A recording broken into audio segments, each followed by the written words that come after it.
In Southampton, where the council and subcontractor Balfour Beatty share responsibility for the upkeep of 416 miles of highways, there is a swelling disquiet about the daily experiences we have on our roads. Cycle lanes in Portsmouth Road are barely visible now. I don't feel safe. I don't go down Portsmouth Road on a bike anymore. It's one of the most dangerous roads in Southampton. That is a particularly awful stretch of cycle lane. It disappears, then runs you into a line of parked cars. The infrastructure in many places is terrible, yet they want to encourage us out of our cars. There are so many people on electric scooters. Pavements trained to return the Use bits of to shared where they cars Send an email isn't to the worth Civil going all Enforcement city Team. roads.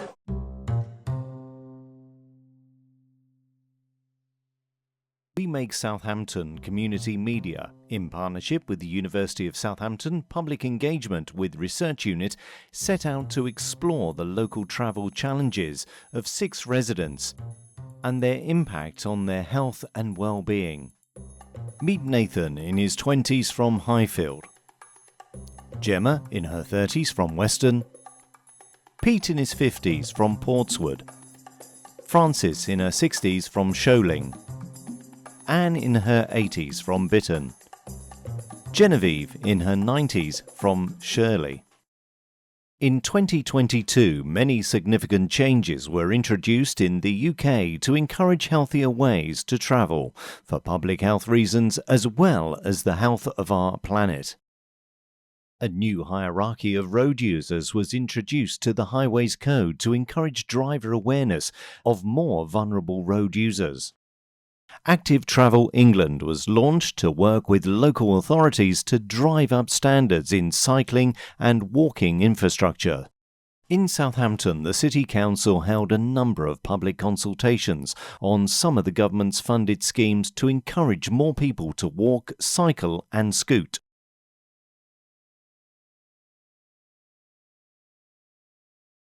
Nathan, a civil engineer student at the University of Southampton, has been testing Southampton's cycle lanes using the e-scooters, mushrooming in our city. Living at Halls, I've got a free bus pass that comes with the accommodation package. So regularly use the buses in the city, but also cycle, walk and e-scooters tend to be, depending on where I am in the city or what's most convenient. So going on the avenue, it's just such a long straight road. There are so many different types of protection for such a short piece of road relatively. Through the common, you've got no lanes, then lanes halfway down for some reason that are protected by little plastic nicknamed armadillos. Then further on, you've got a dirt track or a shared path, pavement on the other side.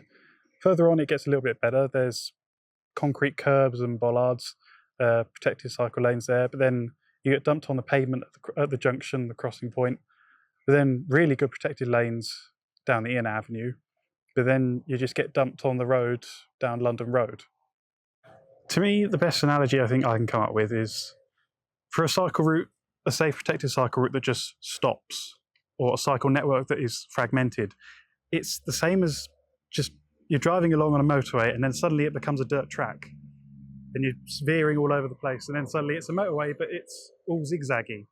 And then there's a straight dirt track, and it's just all over the place. Southampton City Council have a generic tube-style map of the uncompleted Southampton cycle network, and I believe there are other maps on the City Council website for guidance. But generally I use OpenStreetMap, which is a open source mapping software, which I have also edited the routes onto myself, collecting from videos and user experience. And it's easy to see where the routes go and, of course, almost how fragmented they are too. So here you can see the routes around the common, where the light blue is the route itself and the dark blue is where there's dedicated cycle infrastructure. So you can see there's still a lot of light blue in places and disconnected dark blue bits everywhere. You see places without drop curves and tactile paving and different resurfacing schemes. You get residential roads that have been resurfaced and major bus routes haven't. There's just lots of things that need to be further brought to be more consistent in upkeep in the city and improvements to the city. The local transport notes issued by the government specify an absolute minimum width of 1.5 metres for cycle lanes, But best practice implementation on Southampton's roads is still work in progress, which makes cycling for people with disabilities off limits on local roads. Today's event has been organised by Peter Hull, the Community Engagement Lead for the charity Active Nations, in partnership with Pedal New Forest. Nick, who has cerebral palsy, is enjoying a bit of freedom and being in charge of a bike next to his mum. Yeah. Press these buttons to make that fast and slowly thing. Yeah. Uh-huh. So what is it good? Yeah. Yeah. Oh, this is weird. You in charge? Oh my Have fun word! and enjoy. I can make it go faster or slower. Okay. Well, just watch where you're steering. I know where I'm going. Right. I haven't crashed yet. It's quite good, isn't it? It is, isn't it? I could take someone like James could go on this bike Yeah. because he wouldn't have to pedal. I could pedal it for him. In his private life, Peter is used to overcoming personal obstacles, but some of the daily infrastructure challenges as well as behaviour of others cause unnecessary pain. So these medals are from the Barcelona Paralympics 1992. Always world records, 50-metre backstroke, 50-metre freestyle and 100 metres freestyle. On a good day, I get on the bus and go to where I need to go, and everything's hunky-dory. On a bad day, I could be doing exactly the same thing, but I could encounter bins obstructing the pathway, and sometimes I can move them. Sometimes I'll have to then trace my steps, find a drop curb, get onto the pavement, regardless of what the traffic's like, so I can then get round that obstacle. When I'm going down the pavement, the pavement's been dug up. Most of the time, they do provide you with an alternative for you to sort of walk around, so saying pedestrians this way. But often, that is a very small gap. There have been a couple of times where I've really struggled to fit, down that little alley. Where if I go over a bump in the road or the pavement or a pothole or something, because I'm obviously sat in a chair, I've got my one arm is either on the other arm, or the other one is on the joystick of the chair. If the chair hits a bump, then that goes right through directly through to my shoulder, and that can be uncomfortable. The other side of the city, Frances is ready to try her new scooter with her son. But as Peter Hull described earlier, going from A to B is not as easy as it sounds. Unless that will go through that gap. Unless that will go through that gap.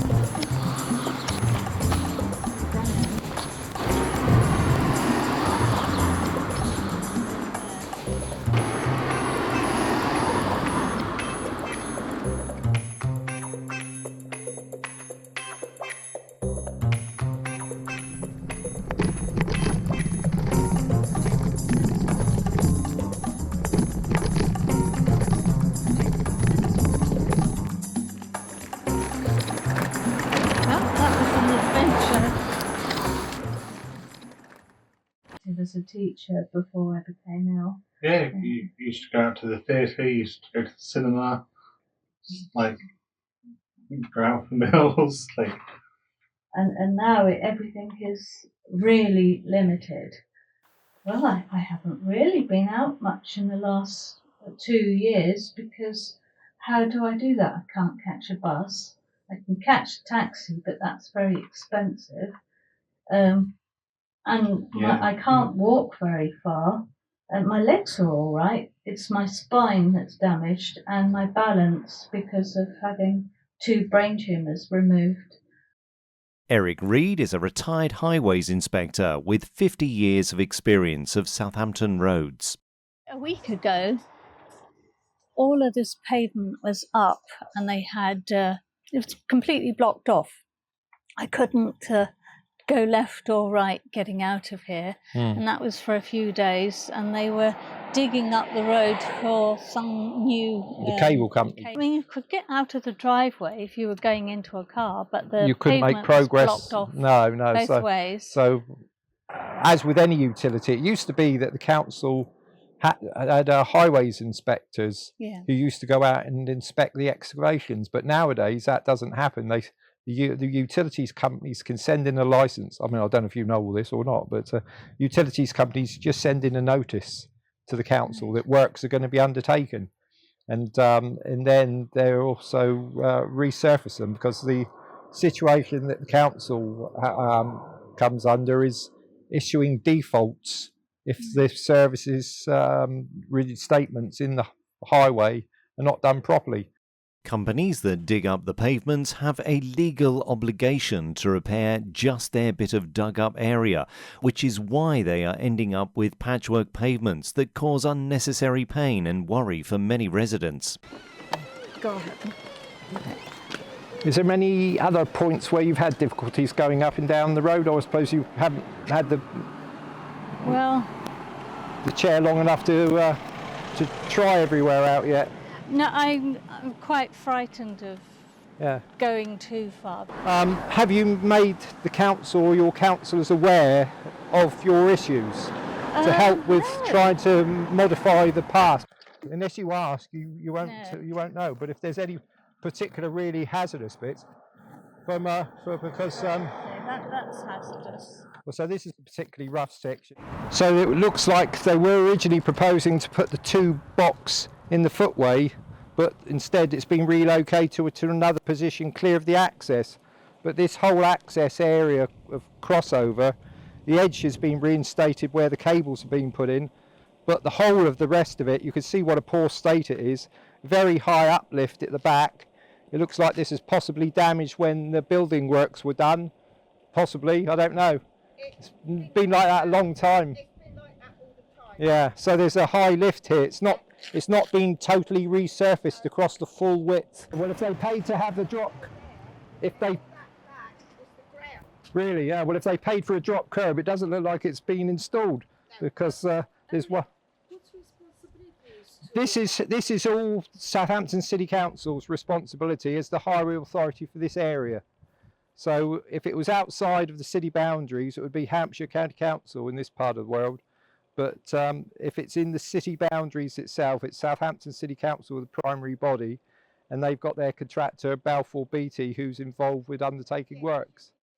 Gemma, another local resident, has become an ace at reporting issues to the council, and some of them get rectified. But it took her years of practice, which turned her into an accessibility activist.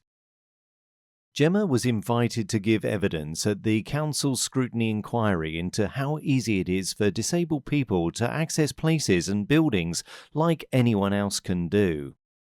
Mark Perney, the scrutiny manager, agreed to take a walk with Gemma to a recently completed scheme that she is critical of. The Accessible Southampton inquiry found that the Residential Design Guide, which provides detailed design guidance to transform the city and its neighbourhoods to turn them into better places for living, has not been updated since 2006. It has also found that the local manual for streets, called Streetscape Toolkit, was last updated in 2013. For a little while, I had a volunteer work placement just up the road, so this is where I got off the bus, and I can't tell you, Mark, the fear of stepping off the bus there and knowing that only a few feet away is a cycle path. There could be someone going down it at speed. Did you come across any challenges, any problems, or was it just the fear that it could happen that's really presented? I definitely anxiety? had bikes going past at speed and showing no caution whatsoever, even with the lovely pretend zebra crossing we've got over there. Given that you've worked here and work experience here, is this part of your areas where you're comfortable? Yeah, but again, cars stopping on this crossing like this causes me real problems. Around the corner there's a zebra crossing for people to cross, and it's really faded, and so cars don't obey it, they just go straight past. And I've nearly been hit on that crossing so many times.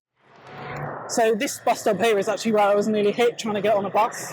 Because this side here is the bus cycle lane. Yep. But again, there's not a lot to tell me that, and there's not a lot of warning, and I initially didn't realise that was cycle lane now.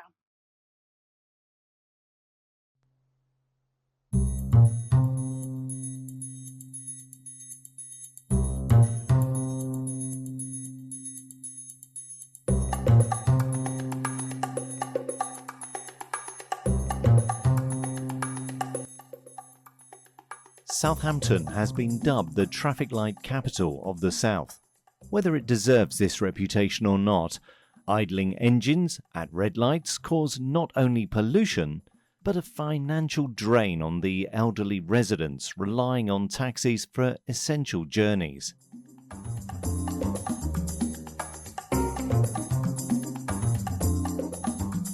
Genevieve lives with her son Milo in Shirley. None of them drives. I used to take taxis for shopping food at Sainsbury's. I was always stuck at the traffic lights a long time, and I watched the meter going up and up, and I get more traffic lights, and the meter goes up even more. Those traffic lights at the Hill Lane arch as well, they're terrible. You're in a taxi there, and then suddenly it grinds to a halt with a traffic jam, and you just see the meter just going up and up and up, and it costs about £5 just standing still at the traffic light.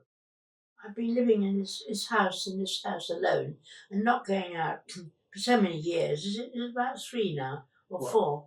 I never go out anywhere now. We haven't been out much since before lockdown. No, I've forgotten how angry I used to get, and I've forgotten where the traffic lights were. But always Hill Lane, Archers Road, seemed to be very long. When we first came here in 1976, there were 2 buses, one in Hill Lane and one in down there. That was the 5, the 2 and the 2A. And they were all every 10 minutes. Gradually, they became fewer and fewer and fewer. And after a while, they took away the bus that even goes down Hill Lane, because obviously not enough people were getting on it. And I really felt cut off from the world because I haven't got a bus. And my scooter doesn't go very far, so... The community bus service Dial a Ride, sponsored by Southampton City Council and operated by SCA Transport, offers a lifeline for residents with reduced mobility, but the service operates only on weekdays from 9 to 4 p.m. Good morning, Dial a Ride. Frank speaking. Hello, Frank. It's Anne Harvey here. Hi there. Hi. Could I please make a booking for to get to Tesco's next Wednesday, please? You can indeed. On Wednesday there is a scheduled trip to Tesco's when the driver does a round trip collecting everyone from their houses.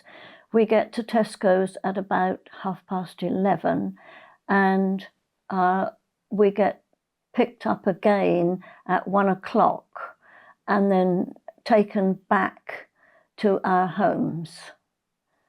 You have to not be able to use public transport, which I can't do because there is none in this area. If I go to the eye hospital for an appointment, I have to take a 20-minute walk to get to the nearest bus stop, to get the bus into town, change buses and get to Coxford Road on another bus, and then I have a further 10-minute walk to get to the eye unit. If it is pouring with rain and I'm likely to get soaked to the skin, I have to take a taxi, which is extremely expensive. And on a pension, that becomes very difficult. Since May 2023, Southampton City Council announced the successful funding bid from the Department of Transport to improve high-profile streets in our city centre and money to repair Portsmouth Road in Woolston, SO19, mentioned at the beginning of this film. However, for many residents living on Southampton's 3,240 streets, it's the inconsistencies and disrepairs in the neighbourhoods outside the city centre that impact their well-being and travel choices.